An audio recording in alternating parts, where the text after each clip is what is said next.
objetivo de promover ideias que merecem ser espalhadas, surgiu nos Estados Unidos o TED, um evento que reúne grandes intelectuais, artistas e especialistas em diversas áreas para darem uma palestra.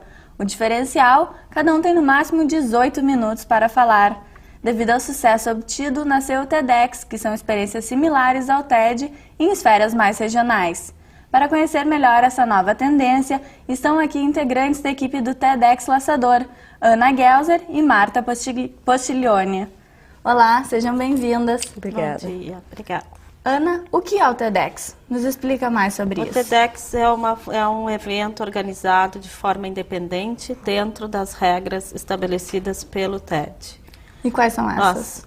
São regras que dizem respeito ao uso da marca, a quantidade de pessoas que pode assistir um evento. Sim. Né? Se a gente nunca foi num TED, em alguma conferência global, nós só podemos fazer eventos para até 100 pessoas. Né? E como a gente usa a palavra evento, mas na verdade não é um evento, é uma experiência. Uma experiência. Né? Onde as pessoas podem vivenciar o que outros estão fazendo. Né? Então, até em termos de patrocínios, não se fala em exposições de logos, e sim que esses patrocinadores e apoiadores criem experiências durante os intervalos para os participantes do TEDx. Sim. Né? O X nada mais quer dizer do que evento organizado de forma independente. Sim. Né?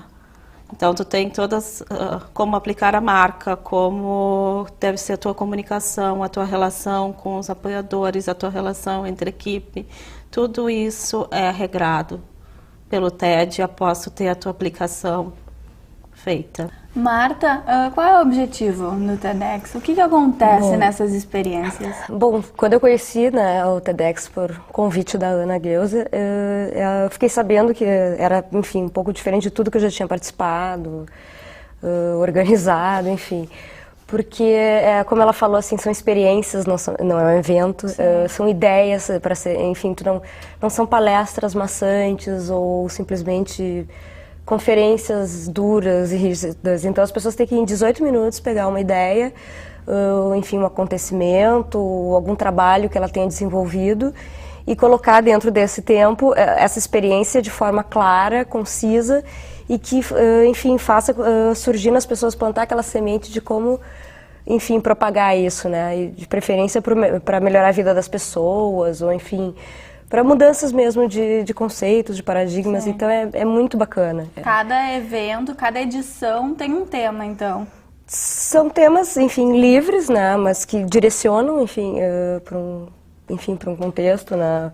Para a gente poder amarrar o dia, né, do acontecimento, mas que tem essa coisa assim, ele não tem nunca questões políticas, ideológicas, religiosas, e nem questões de marca, patrocínio, enfim, expostas. Elas são apenas ideias, conceitos que essas pessoas trazem de como aplicar isso para melhorar a vida de outras pessoas, enfim, de espalhar essas ideias, né.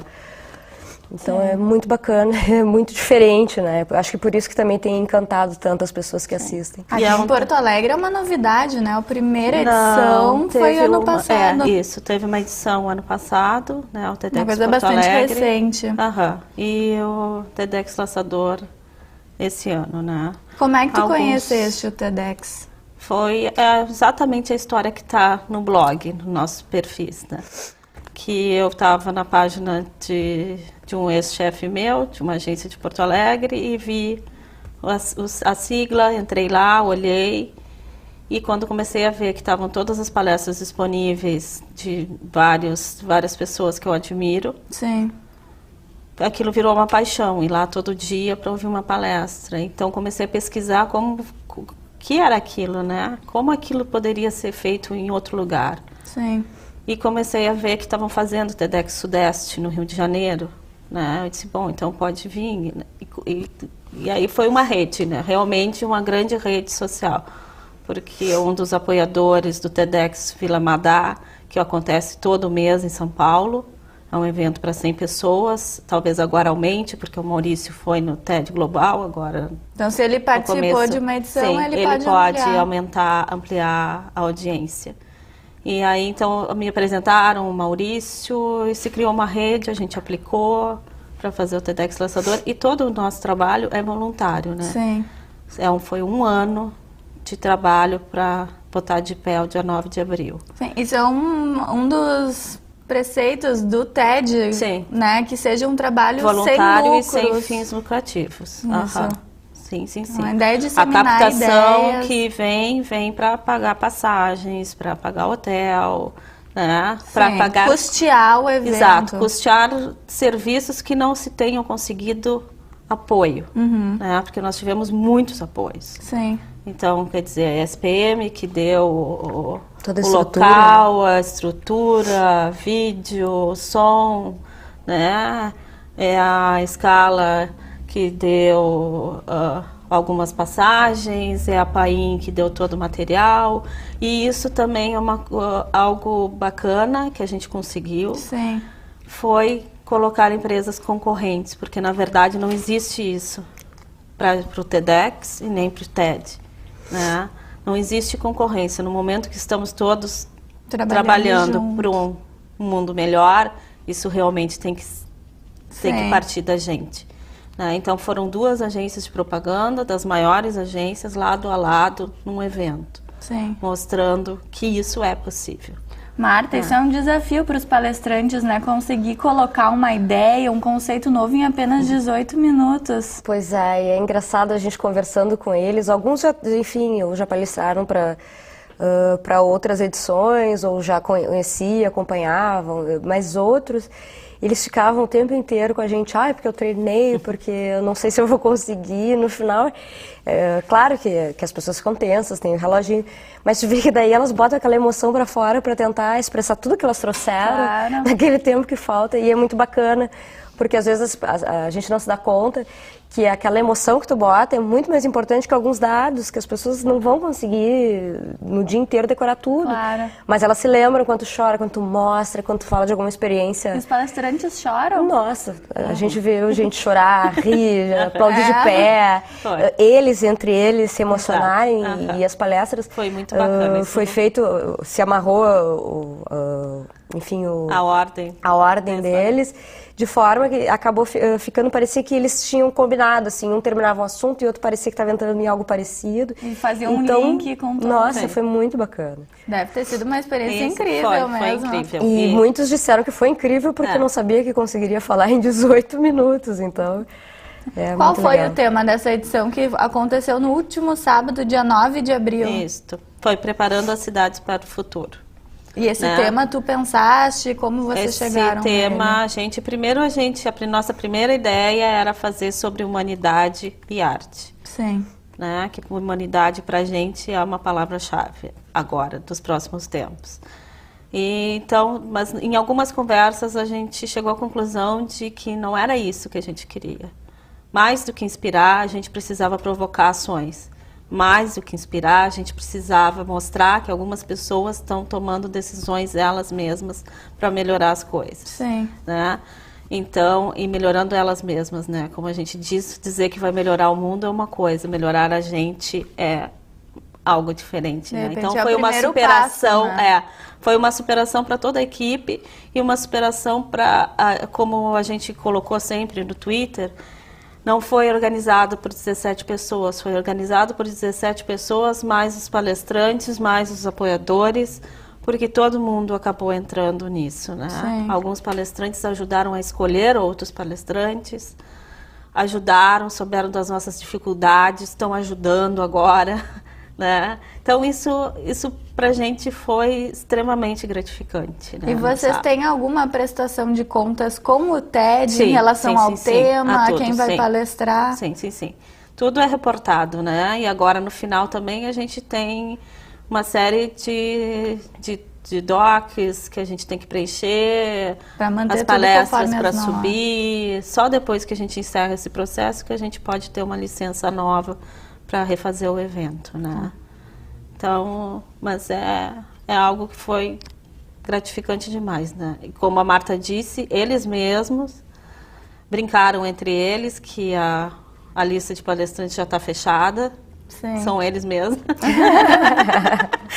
né? Então, fazendo um desejo que era muito nosso, né? Quando surgiu, preparando as cidades para o futuro, era de trazer novidades, né? Mas trazer trabalhos que já estão sendo feitos, né? Sim. Então, veio o Marc Gobert, que tem esse projeto das cidades limpas, né? E que fala sobre branding das cidades, o patrimônio. Por quê? Porque, como diz a campanha que a Paim fez, o futuro somos nós, o futuro é agora. Né? A gente não estava falando de Jetsons nem futurista. Sim. Nós estávamos falando do futuro, né? A única Imediato. que teve traços um pouco futuristas foi a palestra do Eric, do MIT, que então mostrou alguns projetos mais inovadores, né? Mas mesmo assim, quer dizer, o projeto da água na Baía da Guanabara, que está acontecendo. Então, espalhar isso, né? Sim. Como fazer isso. E Disseminar realmente, a alguns ideia, choraram, né? fizeram, então... né, a gente pode citar um dos projetos de Porto Alegre, que foi muito citado pelo prefeito e mais 2 palestrantes, que foi o Porto Alegre CC, por exemplo. Acabou o evento. Ontem a gente estava apresentando palestrantes para eles. Já criando uma rede Criando de uma contatos. rede, porque é nisso que a gente acredita, entende? Sim. Que essas não pessoas pode morrer que estavam lá... no dia, né? Isso tem que continuar. Isso tem que continuar. E com as suas próprias pernas também. Sim.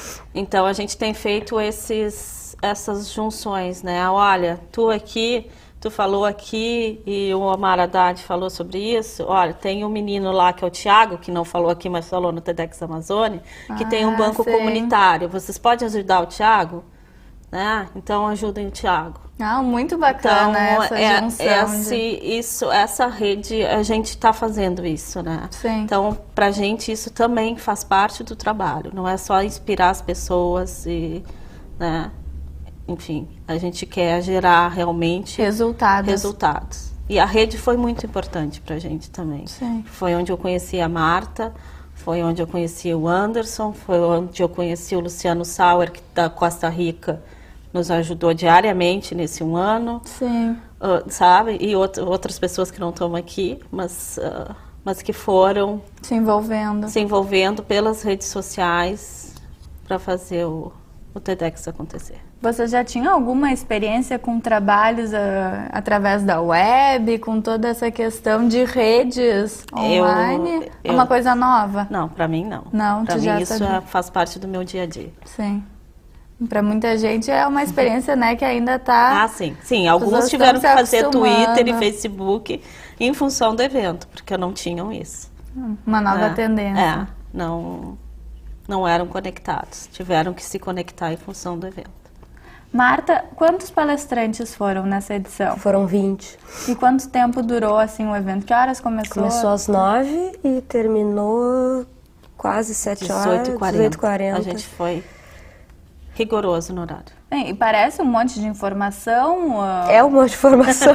Um dia só, né? Mas imagino que o formato, que é a grande inovação, Sim. não torne as palestras Ele faz, por mais que, claro, não dá pra dizer que no fim do dia não tá todo mundo super cansado, mas também uma coisa se liga à outra, e como bem ou mal, a cada 18 minutos tudo troca, então tu dá aquela sacudida, né? Vem uma nova ideia, uma nova forma de expor, enfim. Então, quando tu vê, foi o dia inteiro. Claro, no fim do dia tá todo mundo muito cansado. E tu passa depois, não sei, a outra semana inteira, o outro dia, meio que digerindo tudo aquilo e ligando, claro. Porque na hora é muita informação. Isso tem uma característica, né, também, que os coffees e os almoços são longos. Para dar uma... Então, não só para te conseguir conversar com os palestrantes que estão o dia inteiro ali, não existe área VIP em TEDx. Sim. Né? Os palestrantes ficaram sentados com a plateia. Alguns não ficaram nas primeiras filas, ficaram para trás. Sim.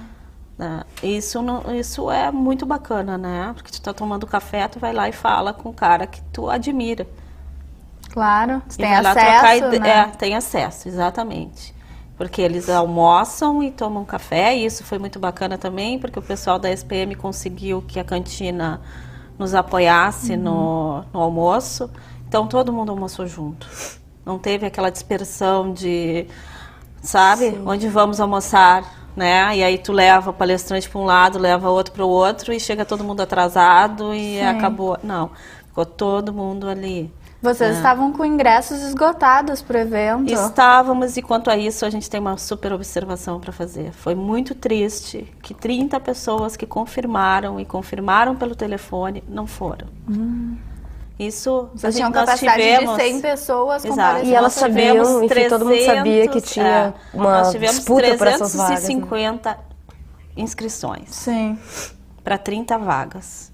Porque as outras vagas nós contamos nos 100, né, nas 100 pessoas que podem estar na plateia. Os palestrantes, sim. Os palestrantes também contam e os apoiadores também contam. Sim. Então, nós só tínhamos 30 ingressos para fazer o sorteio. E aí, quando a gente viu... E isso que a gente nem divulgou, né? Como a gente sabia que ia gerar uma procura enorme. Né? E também uma indisposição com a gente, porque as pessoas não sabem as regras.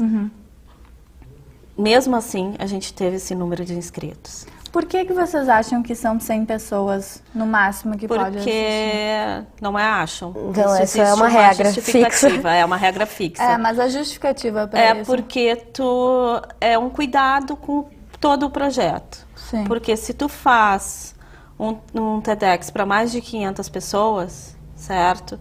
E tu nunca foi, na verdade tu não sabe a experiência que é um TED. Sim.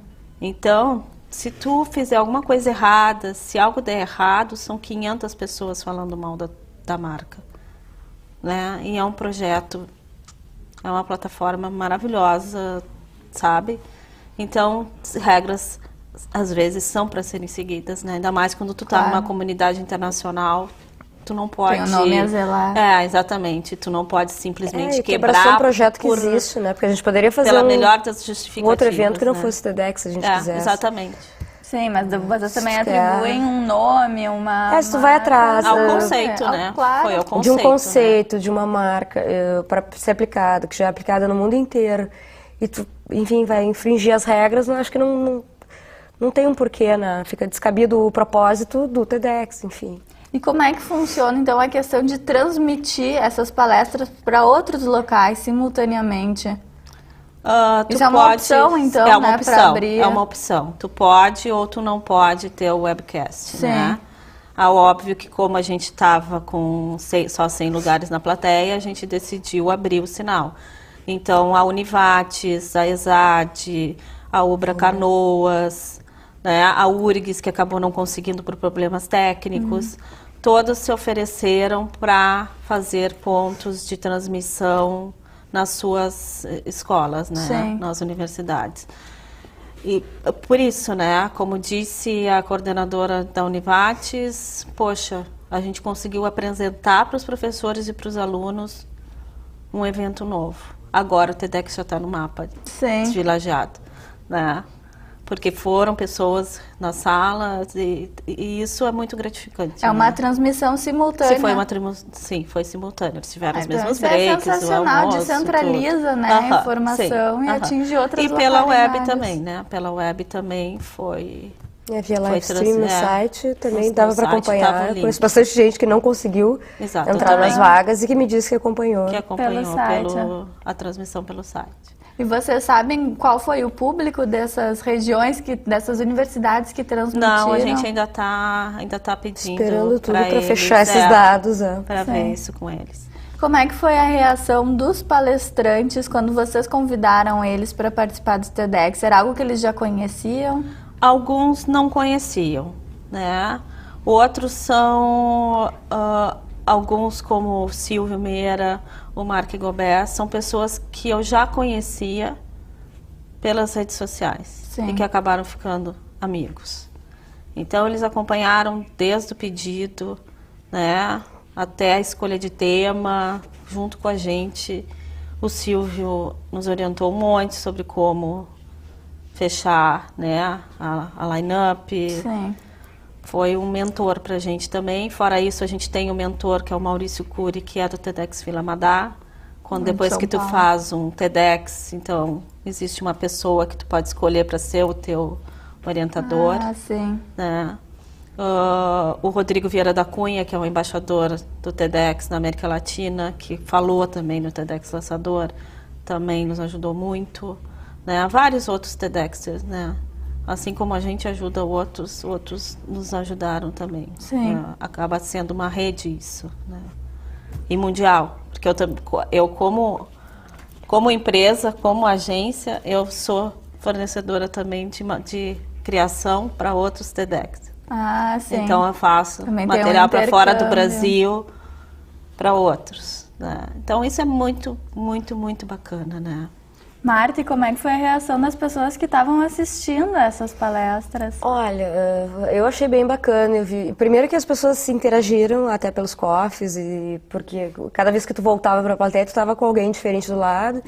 Mas como, enfim, algumas palestras foram muito impactantes, de engraçadas, de tristes, então tu via as pessoas começavam a conversar entre si, daqui a pouco conversavam lá fora.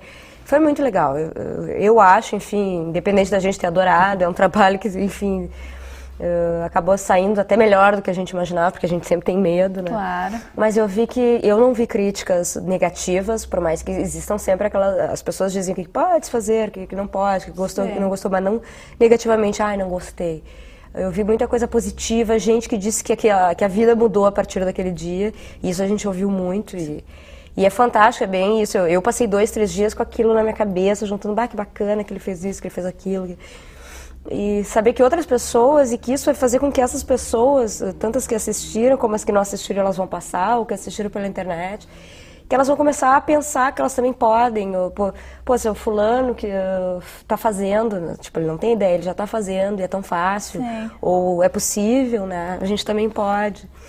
E por ser, então, uma palestra, de repente, onde a pessoa está do teu lado, a ideia também se torna mais acessível, né, para a pessoa que está assistindo. Sim. Mais fácil Sim. dela captar, ela Sim. se sente mais próxima. E é bacana que daquilo. daqui a pouco tu tá sentado do lado do palestrante e ele conversa, porque eles faziam questão de conversar com as pessoas, de conversar entre si, trocar cartão.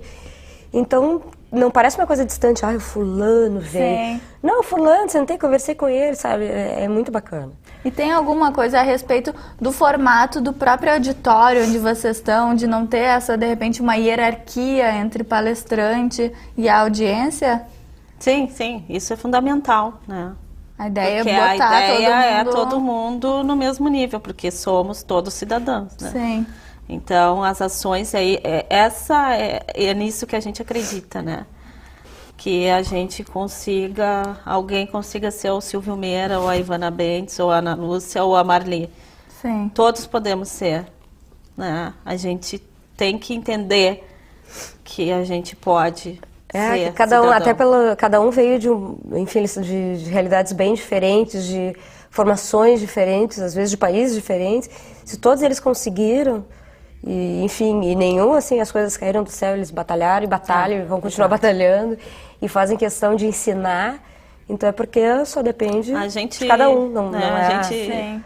A gente tuitou muito essa semana uma frase, porque uma das pessoas que ajudou bastante a gente também a selecionar os palestrantes foi o Celso Ataíde, que era o presidente da CUFA, né, da Central Única das Favelas, até esse ano, né? Sim. Agora assumiu outra pessoa, mas o Celso foi um grande orientador também sobre como mostrar, que foi uma coisa que a gente também quis, mostrar que a favela é fonte de produção cultural. Sim. E uma produção cultural muitas vezes muito melhor que a da dita elite. Porém, com né? pouco acesso, com né? pouco acesso. Pouca divulgação. Então, ele nos orientou muito sobre isso, né? E lá pelo meio do ano, ele falou uma frase, que é essa frase que a gente tuitou, que é: não adianta ensinar a pescar, tem que mostrar onde está o peixe. Sim.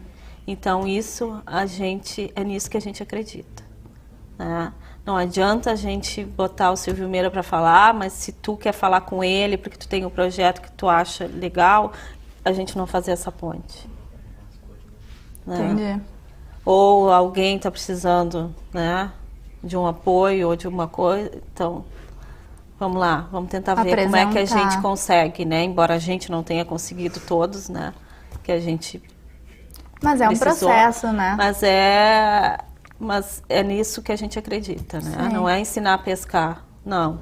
Além de ensinar a pescar, tu tem que mostrar o mapa de onde está o peixe, senão tu só fez um discurso bonito e não provocou uma ação.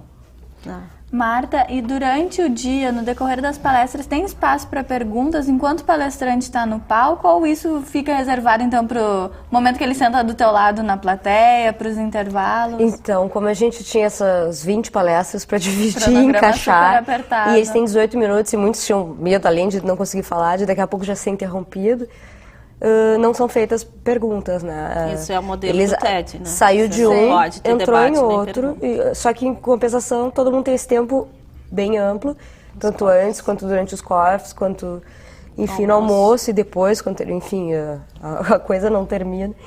E as pessoas têm podem interagir, podem perguntar, mas durante, até ela, enfim, não pode, também não seria viável nesse formato. Ana, vocês já têm planos para uma próxima edição? A gente não gosta de falar muito sobre isso, né? Primeiro a gente tem que acabar entregar todos os documentos. Mas é uma coisa que vocês estão pensando, que obtiveram sucesso. Sim, né? A gente acha que tudo tem que ter uma continuidade, né? Sim. Quem quiser obter mais informações, qual é o site de vocês e o Twitter para que os nossos espectadores possam se informar sobre isso? É www.tedxlaçador.com e @tedxlaçador. E tem uma fanpage também no Facebook. Se olharem, lá tá todos os palestrantes também e algumas informações que a gente tem colocado, matérias, enfim. Marta, para a gente encerrar, então, me diz quais foram os pontos altos das palestras, das 20 palestras, para ti, ao teu ver. Bom, é complicado, enfim, a gente não quer ser injusto e tem várias que eu preciso rever até, mas são coisinhas assim que eu pensei de algumas coisas. Com água na boca. Eu posso dizer que todas me interessaram, até porque como a gente veio desde sempre escolhendo eles e o assunto, e eu trabalhei com toda a questão dos perfis, da parte da comunicação, então eu parecia assim que eu já fazia parte da vida deles sem conhecê-los pessoalmente. Sim. Mas Marli foi fantástica, é engraçada a forma como ela é muito engraçada e ela mostrava um lado duro e um lado feliz de cada uma das experiências, e ao mesmo tempo extremamente engraçada. Nossa, enfim, tanto os palestrantes diziam, é uma injustiça ser depois dela, porque... Sim. Mas em compensação, eu acho que todos que vieram antes e depois mantiveram o nível. O Manuel foi fantástico, mostrou a questão da CUFA, das favelas, eu achei fantástico, acho que foi a Ivana que falou a Ivana também. Que por exemplo, o pobre, ele é bonitinho, não sei o que, só que ele, enfim, a gente fala da beleza, não sei o que, do pobre, do excluído, mas nem nas novelas e nada eles têm muito direito, sempre se coloca alguém de classe mais alta para representá-los, enfim, sim, que é pra gente botar o dedinho na mornilheira, né, de que é a pobreza que a gente está querendo mostrar e será que a gente está trabalhando isso. Depois, questões que chegam muito perto, assim, eu sou apaixonada e muito triste com o que a gente tem feito com as nossas cidades, principalmente a questão, não é a minha área, arquitetura, mas eu acho que a vida está se transformando em prédio, gente, e aí vieram a Ana Lúcia e o Carlito para falar principalmente, além da questão histórica, de coisas que já foram abaixo, fantásticas, de prédios bonitos, do reconhecimento, de se trabalhar o traçado, de se trabalhar toda essa questão cultural para não se perder. E a questão do Viva Moinhos, que eu acho fantástica, independente de ser ou não moinhos de vento, elitista ou não, mas que é uma coisa assim de preservar o que nós somos, o que nós fomos, o que nós queremos ser, e não simplesmente destruir tudo e fazer em cima, em nome de um progresso que já se viu que não vai além, né? E fora isso, eu acho que depois de tarde teve tanta tecnologia, tivemos segurança, como eu te disse, as coisas se amarram, então na minha cabeça eu peguei pedaços de cada um falou e tentei passar para a minha vida o que eu acredito para ver o que eu posso fazer com isso daqui para frente, né? Sim. Então é bem complicado puxar qual, não sei dizer qual deles seria. Pelo jeito foi maravilhoso e imagino que... É que eu acho que uma não ficaria sem a outra, né? Foi uma costura. Então tá. Marta, muito obrigada pela tua participação. Eu que agradeço. Ana, obrigada, a gente que agradece. Obrigada a você pela companhia. Não deixe de conferir mais informações no site ou acompanhar o Twitter do TEDx Laçador. Até o próximo TV Câmara Entrevista.